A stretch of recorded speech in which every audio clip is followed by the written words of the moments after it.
Hoy te quiero platicar un poquito de la arquitectura Litra, que se utiliza para servir recomendaciones, que Tencent lo utiliza para servir recomendaciones. Lo más novedoso, lo más diferente es que generalmente las recomendaciones funcionan a través de lo que le llaman filtros colaborativos. Es decir, en una matriz yo tengo todas las interacciones históricas entre un usuario y ciertos ítems, ya sea e-commerce, ya sea contenido, etc. Lo que hago, ya sea de forma matemática o de forma estadística, matemática siendo a través de álgebra lineal, estadística con redes neuronales.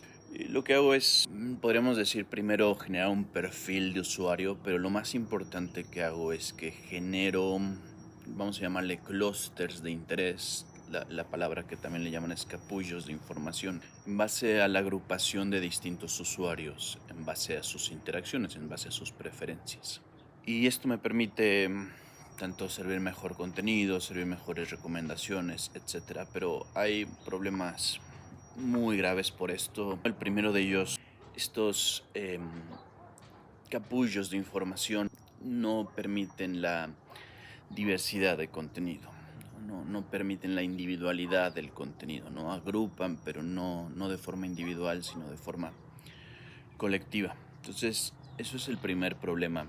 El segundo problema tiene que ver un poquito con temas sutiles, muy históricos que no se permiten. Por ejemplo, ¿no? De esta forma, cómo evaluar que mis preferencias vayan evolucionando dentro de esta representación de la matriz.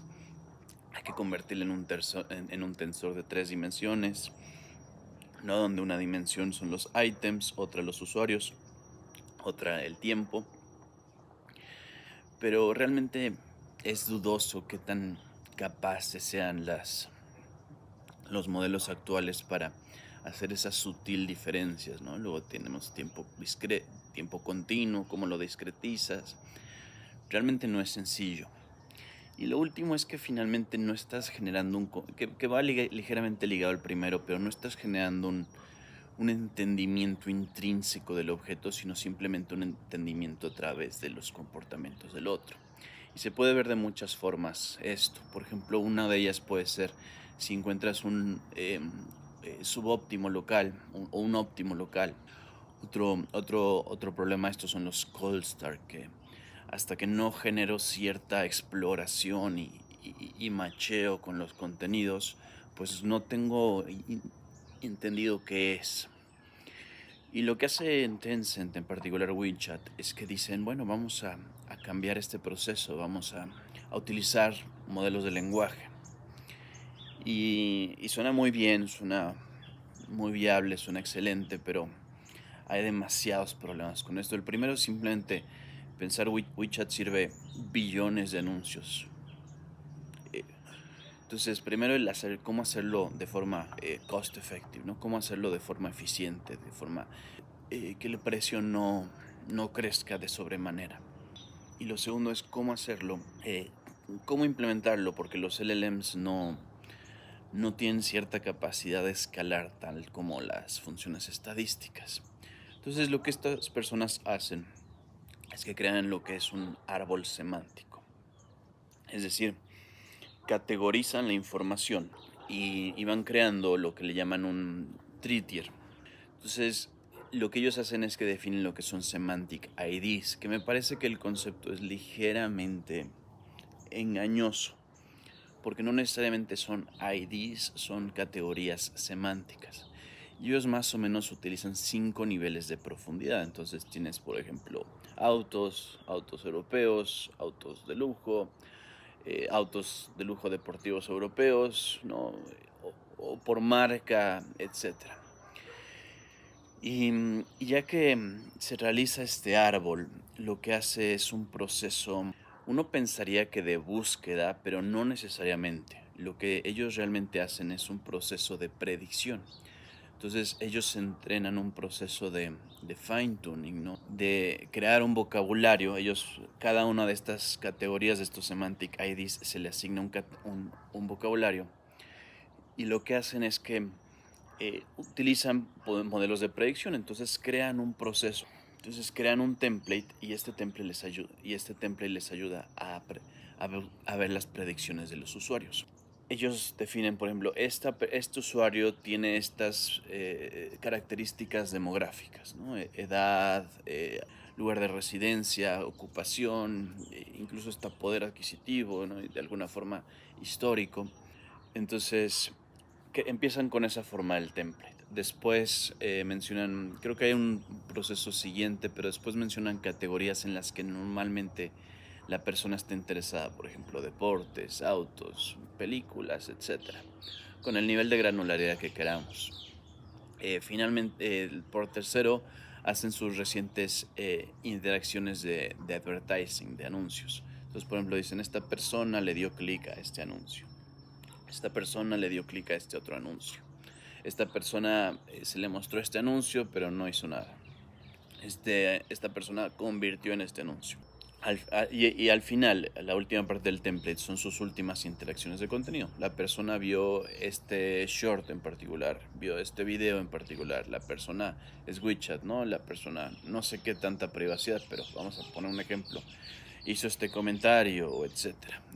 O platicó de esto, mencionó esto en sus interacciones. Yo espero que no se haga eso, pero explícitamente lo hacen en base a comentario. Y generan lo que es un template. Y este proceso de template ya lo utilizan para hacer una predicción utilizando este vocabulario, ¿no? Estas IDs semánticos. Los IDs semánticos tienen, ellos lo formulan como un try tree, como un árbol try, en el sentido de que resulta relativamente fácil buscar por prefijo, porque están las distintas opciones y simplemente se va buscando, se va navegando el árbol por prefijo. Es como, y lo que hacen para el usuario lo mismo hacen para la marca, en el sentido de que dicen, este es un ítem que tiene estas características. Y una última cosa que hacen en la construcción de este árbol es que estos semantic IDs al final del árbol, puede ser que varios elementos compartan el mismo ID, pues los concatenan como un array. Y ya que están haciendo el fine tuning, lo que hacen es, por ejemplo, dicen, tenemos este item que tiene estas características, ¿no? Generan el template, ¿cuál es su semantic ID? Lo siguiente que hacen es que dicen, ok, ya con este perfil de usuario, ¿qué le recomendarías? Pero utilizan la descripción del anuncio, no necesariamente el Semantic ID. Y ya finalmente hacen el entrenamiento con Semantic IDs. Entonces es un proceso de fine tuning. Yo tengo mis dudas, pero sí me parece, pero hay varias cosas que sí me parecen muy interesantes sobre este método. Dos últimas cosas que quiero mencionar de este proceso. La primera es que utilizan un proceso de DPO, Direct Preference Optimization, en el que enseñan el modelo a preferir ciertos anuncios en base a su valor económico. Como por ejemplo, ¿no? Si tengo la posibilidad de hacerle anuncios sobre una consola de videojuego o sobre un automóvil, pues voy a tender a preferir la del automóvil, porque el revenue, ¿no? Porque los ingresos para, en este caso, WeChat son mayores. Y lo segundo que me pareció muy interesante es que hacen un proceso de clasificación de usuarios en base a, vamos a llamar, el ingreso promedio. 25 grupos hacen esto y en base a esto priorizan el proceso priorizan los recursos computacionales, en particular de GPU, para servir a los distintos usuarios. Pues eso es todo. Antes de despedirme, te recomiendo primero que cheques el live en el que fue basado que tiene que ver con sistemas de recomendaciones, con Tencent. Voy a hacer tengo un siguiente live también de introducción a los sistemas de recomendación con LLMs. Por ahí tiene un poquito de aplicaciones y voy a hacer uno próximamente sobre Snapchat. Te lo recomiendo que lo revises, que lo veas, te suscribas al canal, que estés al pendiente. Pues sin más, yo soy Santiago. Mi misión es facilitar el acceso a la inteligencia artificial en español. Te invito a que te suscribas, que le des like al canal, que compartes el vídeo y también que comentes, ¿no? Que si has estado trabajando con LLMs para recomendaciones, cómo lo implementarías tú, si tienes algunas de mis objeciones, ¿no? En el live están todas a detalle. Y finalmente el proceso de deployment, ¿no? ¿Qué se te ocurre a ti para desplegar esto a billones de usuarios? ¿Qué priorizarías? cómo te parece. En fin, te quiero escuchar en los comentarios, me dará mucho gusto. Hasta luego.